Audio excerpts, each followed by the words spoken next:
Cahokia. Cahokia is a large settlement dating to the Mississippian period in the archaeological record, and it is located just outside of St. Louis. The Great Cahokia, 200 years ago, while traveling along the Mississippi River near what is now St. Louis, the explorer Henry Brackenridge, in the year 1814, encountered the great mound at Cahokia and was led to it, exclaim, quote, "What a stupendous pile of earth," end quote. The principal mound at Cahokia is spectacular. Monk's Mound, as it has come to be known, rises over 30 meters high in a series of 4 terraces, covers an area of more than 60,000 square meters, and contains over 600,000 cubic meters of earth. Exploring the area around Cahokia, Brackenridge found that the great number of mounds and the astonishing quantity of human bones announced that this valley was at one period filled with habitations and villages. At the site at Cahokia is the largest known settlement of the Mississippian period. The Mississippian period was from around CE 1000 to CE 1400, on a period of about 400 years in eastern North America. Archaeologists now understand Monk's Mound to be the center of an enormous site covering roughly 4.5 kilometers, and at a very brisk pace, it takes about an hour to walk across the entire site. Concerning the layout of Cahokia, it is located in the floodplain of the Mississippi River. This area, known as the American Bottom, is rich in meandering stream channels, wetlands, and swamps. Monk's Mound is located to the south of Cahokia Creek, forming the northern limit of a large flat area known as the Grand Plaza. Again, the Grand Plaza was cleared and leveled to create an open area at the core of the site. Grand Plaza is an artificially cleared and leveled area at the core of Cahokia, located just to the south of Monk's Mound. Again, this is near St. Louis. The settlement consists of a series of small clusters with the Grand Plaza and the mounds of downtown Cahokia at the center. And again, the Grand Plaza, which was cleared and leveled to create an open area at the core of the site. We have smaller mounds bound to the eastern, southern, and western edges of the Grand Plaza. Both geophysical survey and excavation have demonstrated that a wooden wall known as a palisade surrounded the Grand Plaza and mounds. And of course, we have Monk's Mound, the Grand Plaza, the West Plaza, the East Plaza, and Cahokia Creek. And we can see satellite images showing the major landscape features of that site, including an aerial view looking from the back of Monk's Mound, Cahokia, across the Grand Plaza. And the settlement at Cahokia consisted of a series of small clusters, again with the Grand Plaza and the mounds of downtown Cahokia at the center, and it is likely that swamps and wetlands broke up the landscape. Unfortunately, the size of the site and the poor preservation of domestic structures make it extremely difficult to determine the density and distribution of houses. And as a result, estimates of the population range anywhere from 4,000 to 40,000. And that's from Milner in 1998. Although Cahokia was large and it had a large population center, it is not clear that the term city or metropolis actually described the place. More likely, the site was a series of dispersed living areas centered on the monumental core of Monk's Mound and the Grand Plaza. There is, however, evidence of inequality at the site. Understanding the political organization of this site poses an enormous challenge. Clearly, there was some mechanism in society that made it possible to construct a mound on a scale unparalleled anywhere else in eastern North America. And just as clearly, a large number of people, whether in the thousands or tens of thousands, lived at the site. And for some archaeologists, Cahokia was a chiefdom on the verge of becoming a state. From this perspective, Cahokia's elite ruled not only over the site itself, but also over the surrounding settlements in the American Bottom. Others argue, however, that Cahokia's elite were simply the most powerful among many competing chiefdoms, and that their power was limited. The most vivid evidence of social inequality within Cahokia society comes from the excavation of Mound 42, which is located in the south of downtown Cahokia. Mound number 72 is relatively unimpressive. What brought it to the attention of archaeologists, however, is the fact that it is aligned directly with the western edge of Monk's Mound. Students excavating the mound were surprised when they came across a cache of hundreds of complete arrowheads. As they continued excavating, they found that the arrowheads were part of an elaborate burial complex. The central figure was a man laid face up on a bird-shaped platform made of over 20,000 cut shell beads. A number of other people were buried alongside this individual, together with a rich array of goods, including hundreds of arrowheads and polished granite discs. Other discoveries at Mound 42 suggest the possibility that victims were killed to accompany the main burial. In one area, the bodies of 4 men were laid out with their arms overlapping those of the others. All 4 skeletons were missing their heads and their hands. In a nearby pit, the skeletons of over 50 young women were found. Strontium isotope analysis shows that out of a sample of 17 skeletons analyzed from this pit, all but 2 were women and were local to Cahokia. The discoveries made at Mound 42 in 2014 indicate that wealth was concentrated in the hands of a small number of people within the community living at Cahokia. 20,000 shell beads and hundreds of arrowheads represent an enormous amount of skilled workmanship, and the mass burials of young women and the series of headless and handless buried males raised the possibility that the elite of Cahokia had control, not only over material wealth, but also over the lives of their subjects. Concerning feasting, excavations below Mound 51, located to the east of the Grand Plaza, provide a different perspective on the social life of Cahokia that complements the dramatic discoveries from Mound 72. Mound 51, in comparison to Mound 72, was excavated in 1961 when it was in the process of being destroyed by residents of a nearby subdivision. Below the mound, archaeologists found a well-stratified sequence that was rich in botanical and faunal remains and pottery.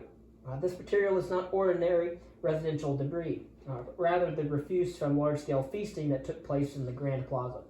The quantity of material found suggests that these feasting events were massive.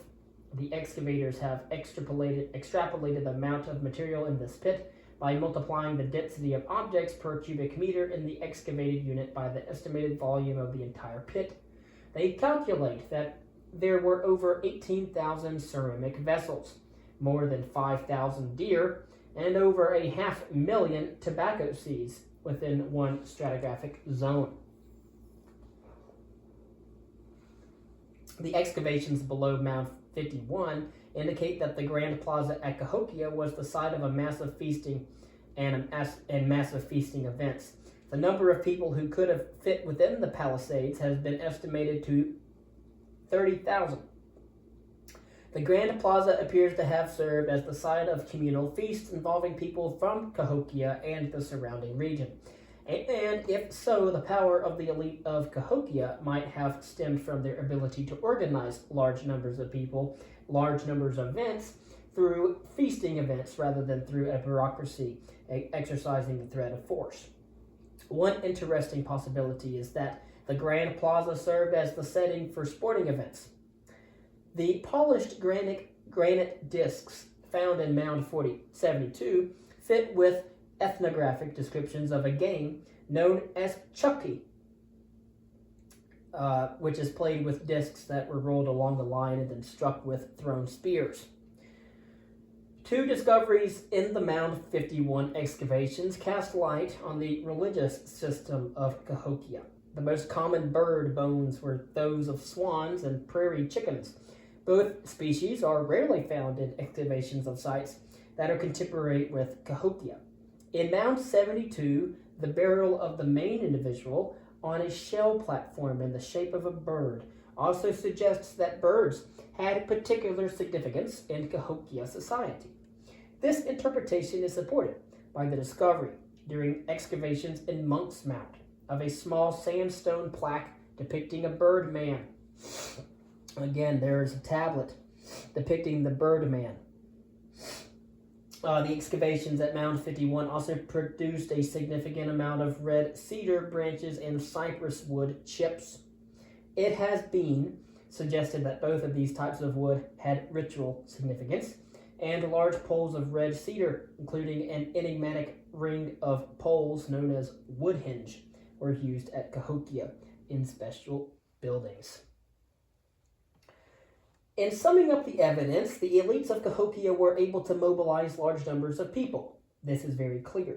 The bulk of Monk's Mound and the expanse of the Grand Plaza are evidence of large-scale work parties.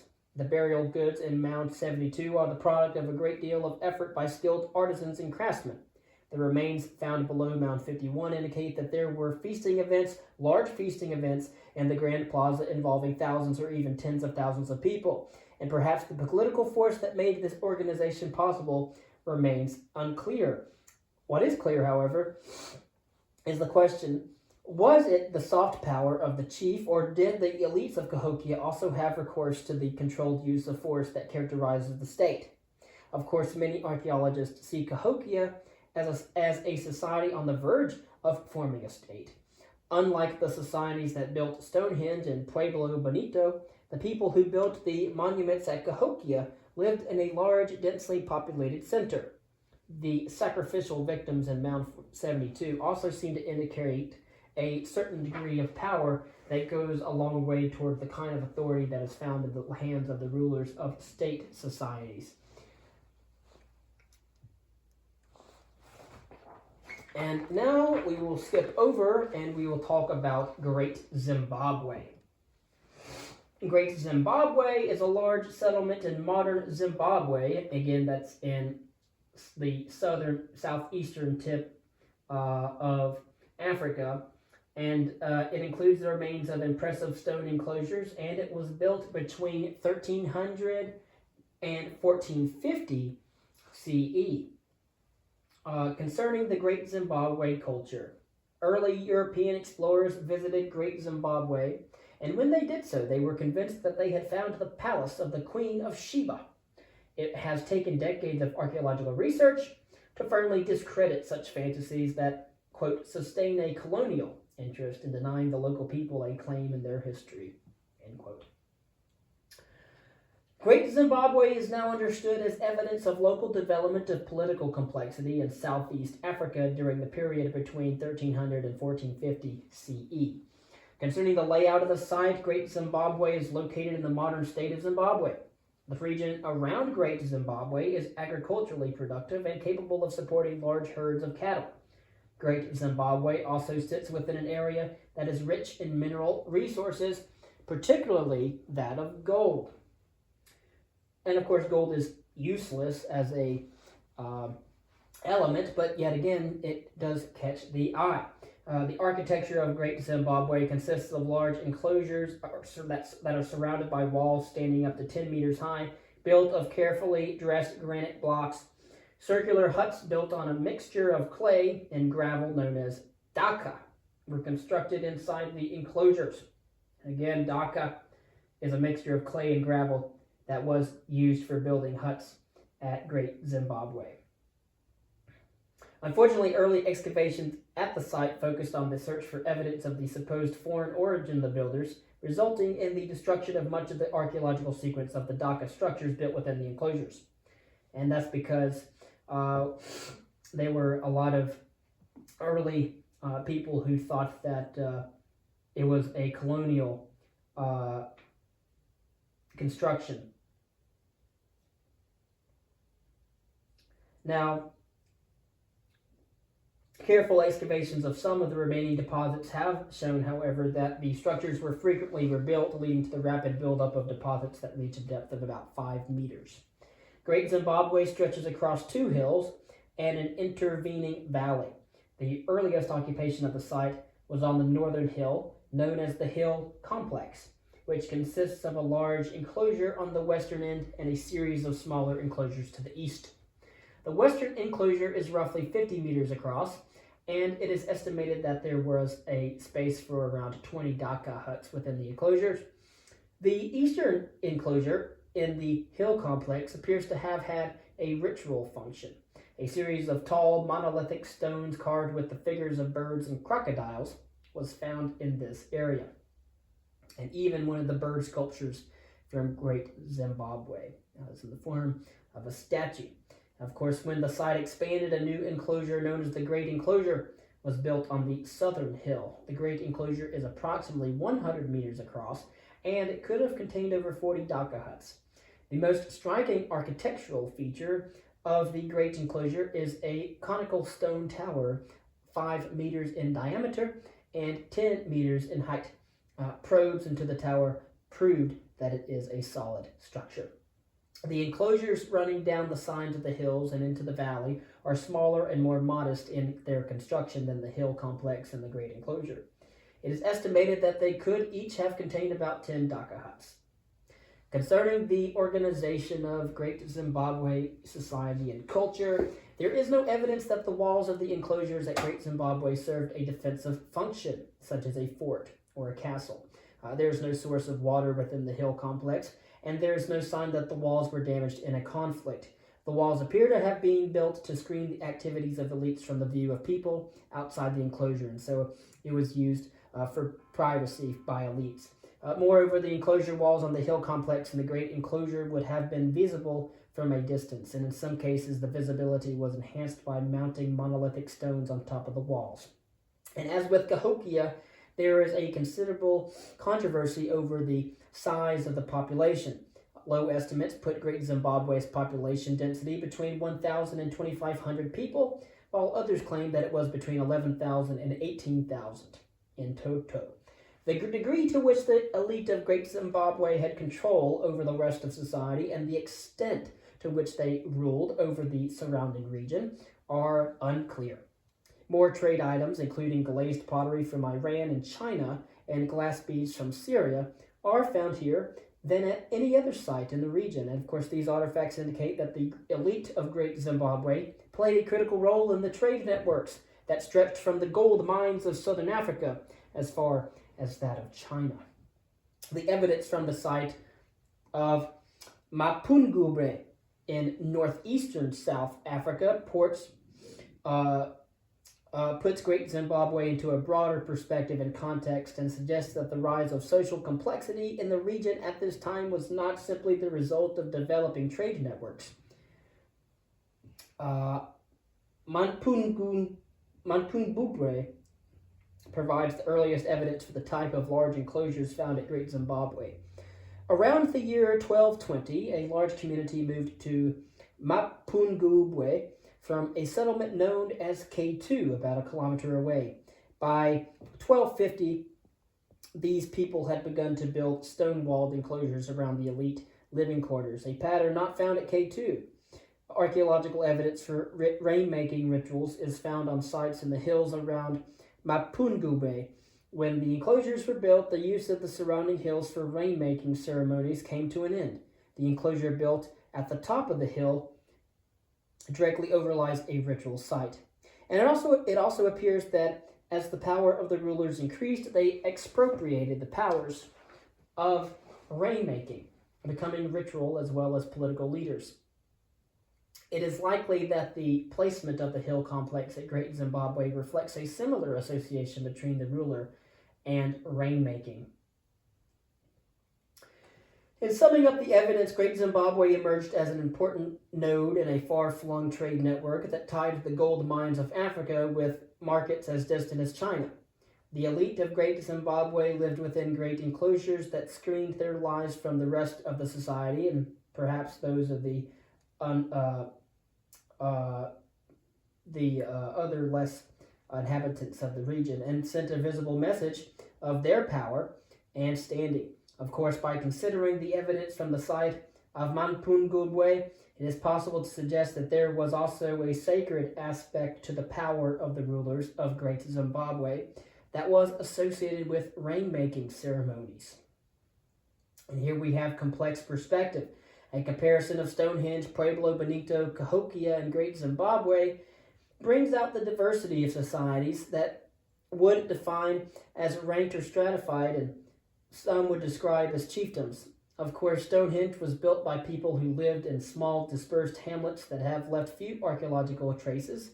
Pueblo Bonito, however, and the other great houses in Chaco Canyon were at the core of a settlement network that stretched across a wide region of what is today the American Southwest. Both Cahokia and Great Zimbabwe were large population centers inhabited by thousands, if not tens of thousands of people in terms of their population density. These case studies also bring out the difficulty of understanding the political organization of non-state complex societies. The burial of individuals with large quantities of goods presents a vivid picture of social inequality.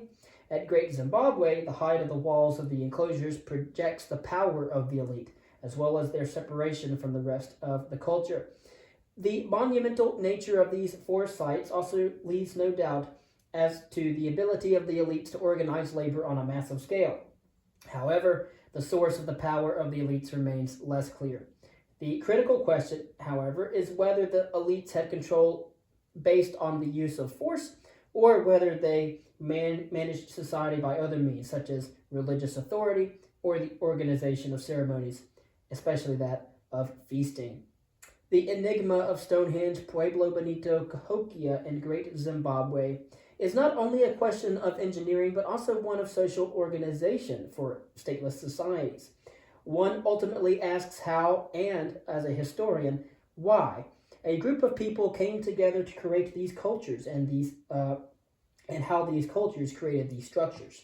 In each case, this is a question that will continue to motivate archaeological research and historical research well into the future. A brief remark about the trade in African antiquities. The systematic looting of archaeological sites in Africa has been described as a horror in the making by Schmidt and McIntosh in 1996. Nowhere is this problem worse than in Mali, around the ancient urban center of Gene, where sites are plundered for their terracotta and metal artifacts. The destruction of the cultural heritage of Mali is fueled by a lucrative market for antiquities in Europe and North America. Collectors are willing to pay very high prices for sculptures and other precious artifacts that serve as marks of prestige and that of wealth. But for archaeologists, the plunder of archaeological sites results in the irreparable loss of all contextual information concerning these societies based on their material culture. These objects, ripped from their context, lose much of their historical value. In the year 1970, the United Nations Educational, Scientific, and Cultural Organization, or UNESCO, passed a historical legal convention to stem the illegal trade in antiquities. This convention seeks to bar the import and export of cultural property, artifacts, and artifacts without authorization from the country of origin. The burden of responsibility for stopping the looting of sites lies not only with the local authorities, but also with the governments of countries into which the antiquities are transported. The scale of the illegal trade in antiquities places a heavy ethical burden of responsibility on archaeologists and their research. Their expertise is often sought out by collectors and dealers who want to authenticate objects in their possession. Archaeologists and historians are tempted to cooperate not only out of financial self-interest, but also from a desire to see objects that otherwise will disappear into the hands of collectors without documentation or archival studies. Increasingly, archaeologists have come to understand that it is important to resist this temptation. Stemming the trade in antiquities is imperative. The antiquities market has developed very sophisticated methods for moving artifacts and ecofacts around the world in violation of the UNESCO Convention. Again, UNESCO is the United Nations Educational, Scientific, and Cultural Organization. International policing agencies such as Interpol are increasingly involved in trying to track down and recover looted artifacts and put them into museums. But how do archaeologists fit into this complex situation?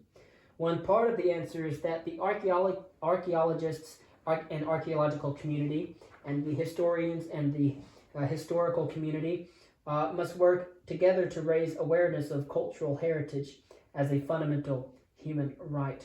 And again, this additional reading about archaeology in the world concerning the trade in African antiquities is by Peter R. Schmidt and Roderick J. McIntosh. titled Plundering Africa's Past, a Bloomington publication from Indiana University. And in this section, before we move to the early state societies of Mesopotamia and Egypt, we will give a brief summary. Stonehenge is located on the Salisbury Plain in southern England.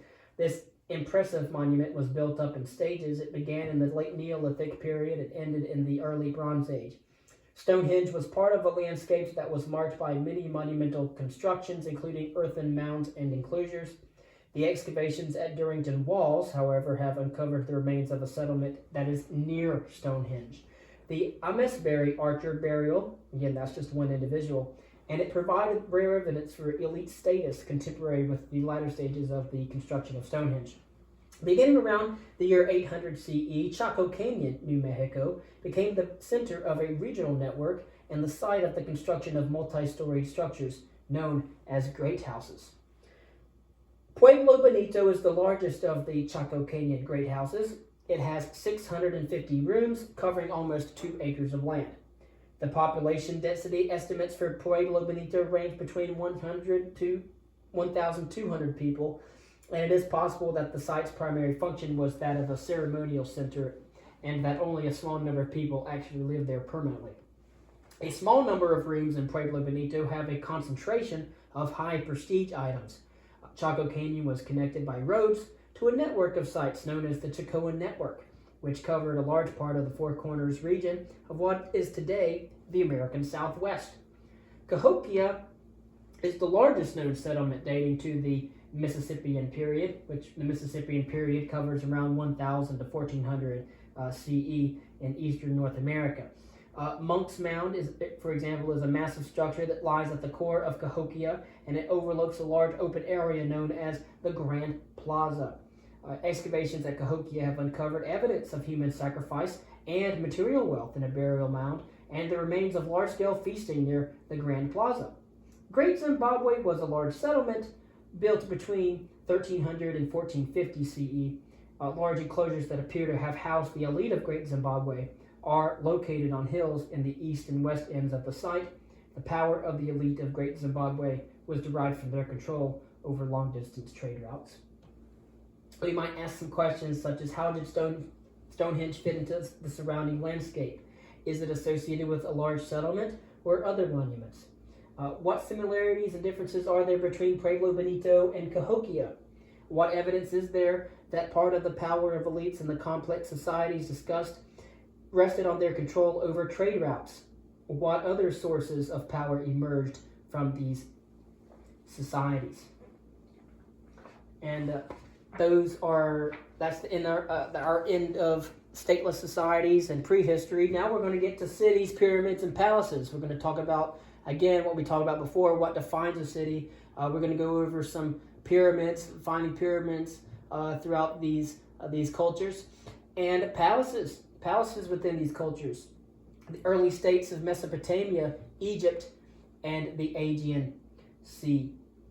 All right, so we're going to talk about evidence for urbanization in early Mesoamerica, the development of complexes in ancient Egypt, bureaucracy and social inequality in Egypt and Mesopotamia, and the basic characteristics of Minoan and Mycenaean society around the Aegean Sea. And we're going to talk about those sorts of things. So we're going to talk about Egyptian periods, all right, pre-dynastic Egypt, early dynastic Egypt, the Old Kingdom, the intermediate period between the Old Kingdom and the Middle Kingdom, the second intermediate period between the Middle Kingdom and the New Kingdom. Concerning Mesopotamia, we're going to talk about places like Uruk, all right, and things of that nature, all right, and then so we'll talk about the Mesopotamian periods, all right, and then we're going to talk about Aegean sites as well, such as Mycenaean palaces in Mycenae and Pylos, and Minoan palaces in Knossos, and then we're going to talk about the Aegean periods as well. So there you have it. We're going to basically talk about from the time of around 4,000 BCE, around 4,000 BCE, so that's like 6,000 years ago, all the way up to 1,000 BCE. So we're talking 6,000 BCE all the way to 1,000 BCE, and that's around a 500 or 5,000 year period. We're talking about 5 millenniums here, 5,000 years of history from around 4,000 BCE to around 1,000 BCE. And that will conclude our studies on stateless societies, and now we're going to be talking about early states.